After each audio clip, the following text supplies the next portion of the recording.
আজকে তোমাদেরকে বলবো সুন্দরবনের সেই বাঘের দেশের গল্প। ঘন জঙ্গল, যেখানে সুন্দরী গড়ান আর হেতাল গাছের সারি এমনভাবে জড়িয়ে থাকে যে দিনের বেলাতেও সূর্যের আলো মাটিতে পৌঁছাতে ভয় পায়। গল্পটি দুটি ভাইকে নিয়ে, হাবলু আর গাবলু। ওরা বেরিয়েছিল মধু সংগ্রহ করতে, কিন্তু গাবলুর মাথায় ঘুরছিল অন্য মতলব। দাদা, আর কতক্ষণে নোনা জল ঘাটবো? এইসব চুনোপুটি খাড়ির ধারে কি আর ভালো মধু পাওয়া যায়? চলো ওই ঘন বনটার ভেতরে যাই।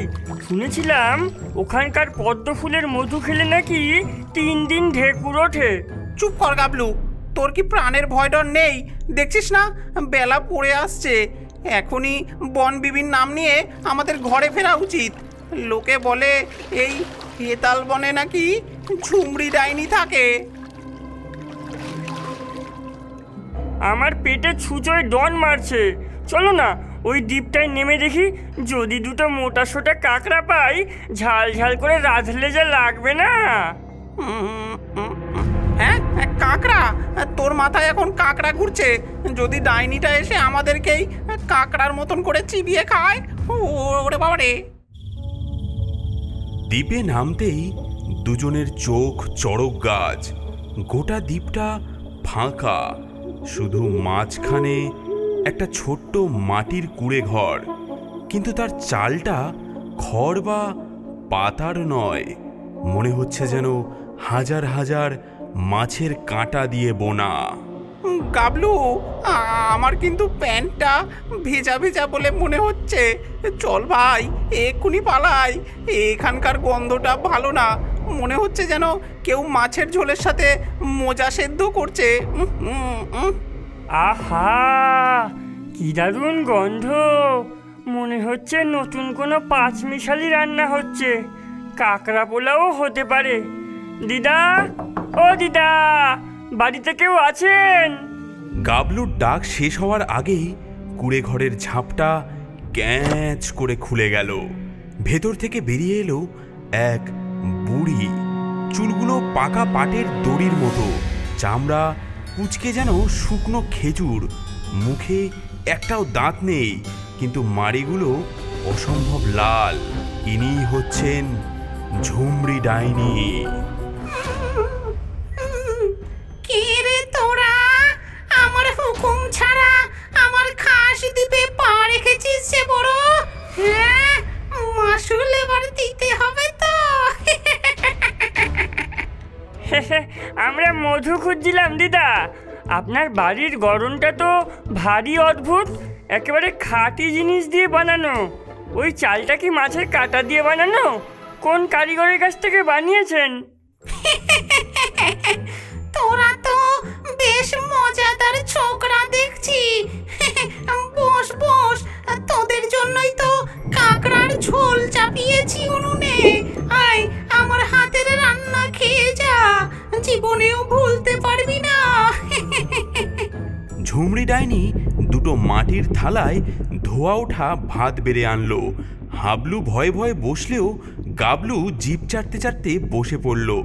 ডাইনি যেই না হাঁড়ি থেকে ঝোলটা ঢাললো, হাবলুর চোখ কপালে উঠল। গাবলুর জিভ মুখের ভেতরেই সেধিয়ে গেল। হ্যাঁ, এ কি? এ তো কাঁকড়া নয়। এগুলো কি? কেমন কিলবিল কিলবিল করছে?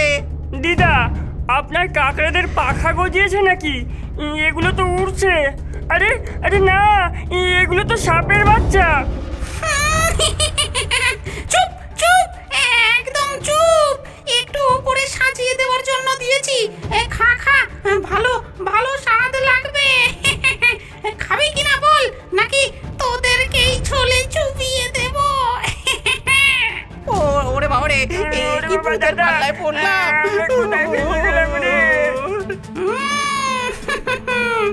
তবে তোদেরকে ছাড়তে পারি একটা শর্তে। হ্যাঁ, কি শর্ত? আমার একটা বিশেষ রান্নার প্রণালী আছে, বাঘবাহারি খিচুড়ি। তার জন্য বাসমতি চাল, সোনামুগ ডাল, গাওয়া ঘি সব আছে। পালিশই নেই।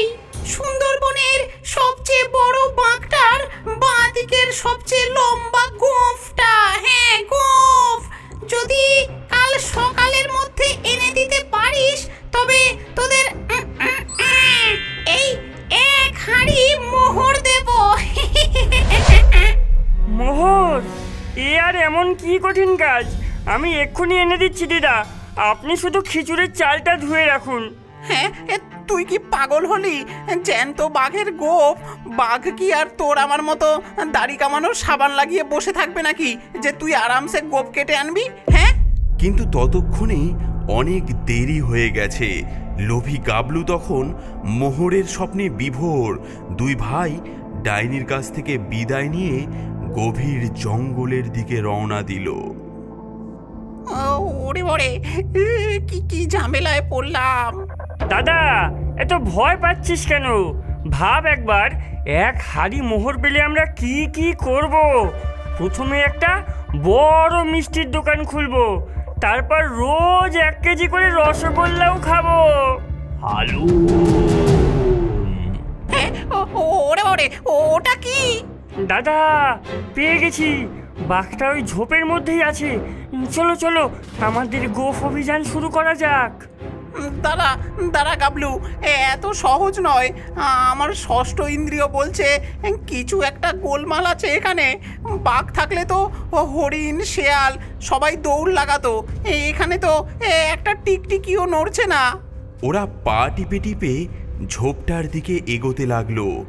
আবার একটা ডাক শোনা গেল, কিন্তু এবার ডাকটা কেমন যেন একটু ফ্যাঁস ফ্যাঁসে শোনালো, যেন কারো ঠান্ডা লেগেছে আর সে খুব কষ্ট করে গলা মোটা করে বাঘের নকল করছে। হালু। ঝোপের আড়ালে ওরা দেখল একটা রোগা তালপাতার সেপাইয়ের মতো ভূত উবু হয়ে বসে দুই হাতে চোঙা বানিয়ে বাঘের ডাক প্র্যাকটিস করছে। সে এতটাই মগ্ন ছিল যে ওদের দেখতেই পায়নি। দেখ, গলাটা একদম বসে গেছে। হালু, না হচ্ছে না। ডাইনিমা শুনলে আজকেও বকবে। এ কি, আপনি কে মশাই? এখানে বসে বাঘের মতো এমন বেসুরো গান গাইছেন কেন? দূর, তোরা দেখে ফেললি? আমি ফটিক, মানে ফটিক বেগো। আরে বাবা, তালিম না করলে কি আর কাজে ধার থাকে? আমি হলাম এখানকার ভয় দেখানোর কারিগর। বেগো ভূত? মানে আপনাকে বাঘে, কিন্তু আপনি এখানে কি করছেন? আর বলো না ভাই, ওই ঝুমুর ডাইনিটা ধরেছে। বলেছে যদি 2টো করে জ্যান্ত মানুষকে ভুলিয়ে ভালিয়ে ওর কুড়ে ঘরের দিকে নিয়ে যেতে পারি, তাহলে নাকি আমার এই ভাঙা রেডিওর মতো গলাটা সারিয়ে দেবে। তাই তো এখানে বসে বাঘের ডাক অভ্যাস করছিলাম, কিন্তু হচ্ছেই না। তোমরাই বলো, এই গলায় কি ভয় পাওয়ানো যায়? আপনার দ্বারা হবে না, আপনি বরং কাশির সিরাপ খান। আসল বাঘ কোথায় পাবো বলতে পারবেন? আমাদের খুব দরকার। ওই দিকে যাও, বনের সবচেয়ে বড় বাঘ সেদু দাদা ওখানেই ঘুমায়। কিন্তু সাবধান, ওটা কিন্তু আমার মতো নকল মাল নয়, একেবারে আসল। তবে আজকের রাতটা ভালো না, ওই বাঘের পেছনেও ঝুমরি ডাইনির নজর পড়েছে, বেচারার সাধের গোফের ওপর। দুই ভাই কিছু দূর যেতেই দেখল একটা বিশাল ডোরাকাটা বাঘ একটা গাছের নিচে অঘোরে ঘুমোচ্ছে। তার নাক ডাকার শব্দে গাছের পাতা পর্যন্ত কাঁপছে। গাবলু একটা কাঁচি বের করে যেই না গোপ ধরে টান মারতে যাবে, ওফ, আবার এসেছিস? ফটিক বেগোটাই তোদের নিশ্চয়ই পাঠিয়েছে। হ্যাঁ, বললাম না আমার আর একটাও গোপ বাকি নেই। ওই ঝুমরি ডাইনিটা সব তুলে নিয়ে গিয়ে দাঁত খোঁচানোর কাঠি বানিয়ে ফেলেছে। ওফ, ওরে বাবারে, এ তো আমাদেরকে খেয়ে ফেলবে বলে মনে হচ্ছে। কিরে, হাঁ করে কি দেখছিস? ভূত দেখিসনি কোনোদিন বুঝি? তোদেরকেও ওই মোহরের লোভ দেখিয়েছে, তাই না? হ্যাঁ, মানে ওরে হতভাগা, ওগুলো মোহর নয়, ওগুলো আসলে শামুকের খোল, যাতে ডাইনির জাদু করা রয়েছে। যেই তোরা ওতে হাত দিবি সঙ্গে সঙ্গে পুঁটি মাছ হয়ে যাবি। তারপর তোদের দিয়েই ঝাল চচ্চড়ি বানাবে ওই ঝুমরি ডাইনি। হ্যাঁ হ্যাঁ, তাহলে এখন উপায়? আমরা তো ডাইনিকে কথা দিয়ে ফেলেছি। উপায় তো একটা আছে। ঝুমরি ডাইনির একটা পোষা জিন আছে, নাম তার ঘটনা। বেচারাকে একটা ছোট্ট আতরের শিশিতে ভরে রেখেছে ওই ডাইনি। যদি তোরা ওই বোতলটা খুঁজে পাস তাহলেই কেল্লা ফতে। ওই জিনটাই ডাইনিকে জব্দ করতে পারবে। হ্যাঁ। হাবলু, গাবলু আর বাঘভূত পা টিপে টিপে ডাইনির কুঁড়ে ঘরের কাছে আসে। ডাইনি তখন খাটিয়ায় শুয়ে বিশ্রীভাবে নাক ডাকিয়ে ঘুমোচ্ছে। যা, তোরা ভেতরে যা, আমি বাইরে পাহারা দিচ্ছি। যদি ডাইনিটা ওঠে আমি একটা জোরে গর্জন দেব। এই, আমিও দেব। তুই চুপ কর ফটকে, তোর ডাকে ডাইনি ভয় পাওয়ার বদলে হেসে ফেলবে। হ্যাঁ। হাবলু আর গাবলু দেখলো একটা তাকের ওপর ছোট্ট একটা আতরের শিশি রাখা, আর তার ভেতর থেকে গোঙানির আওয়াজ আসছে। হ্যাঁ, এই তো পেয়েছি। যা। কে কে কে রে? চোর চোর, আমার ঘোড়টাকে নিয়ে যাবি? দাঁড়া দাঁড়া, তোদের দেখাচ্ছি মজা। ডাইনি তার ঝাঁটাটা নিয়ে তেড়ে আসতেই ঘটলো আরেক কাণ্ড। ভাঙা বোতল থেকে ধোয়ার কুণ্ডলি পাকিয়ে বেরিয়ে এলো এক তাল ঠেঙা জিন। উফ, কতদিন পর মুক্ত হলাম। মালিক, আপনি আমাকে মুক্ত করেছেন।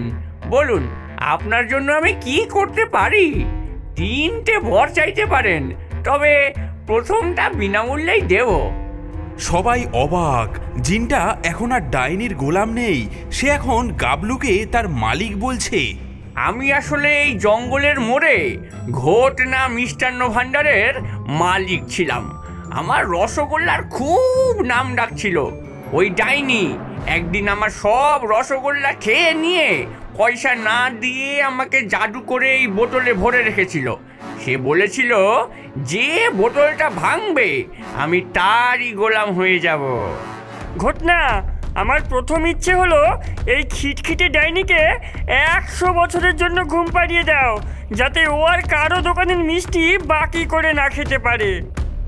ঘটনা একটা জোরে ফু দিল, আর ডাইনি গভীর ঘুমে অচেতন হয়ে গেল। আর আমার দ্বিতীয় ইচ্ছা, আমাদের জন্য এক্ষুনি 1 হাঁড়ি গরম গরম ধোয়া ওঠা রসে টই টুম্বুর রসগোল্লা এনে দাও। সঙ্গে সঙ্গে সামনে 1 হাঁড়ি গরম রসগোল্লা হাজির। সেদিন রাতে সুন্দরবনের ইতিহাসে এক নতুন অধ্যায়ের সূচনা হলো। হাবলু, গাবলু, আরামপ্রিয় বাঘভূত, বেসুরো গায়ক ফটিক বেঘো আর মিষ্টিওয়ালা জিন ঘটনা মিলে পেট পুড়ে রসগোল্লা খেলো।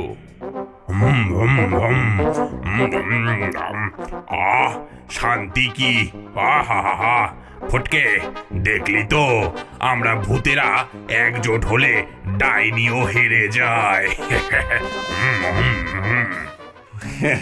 হ্যাঁ দাদা, তবে বাঘের ডাকের তালিমটা এখন তোমার কাছেই নিতে হবে।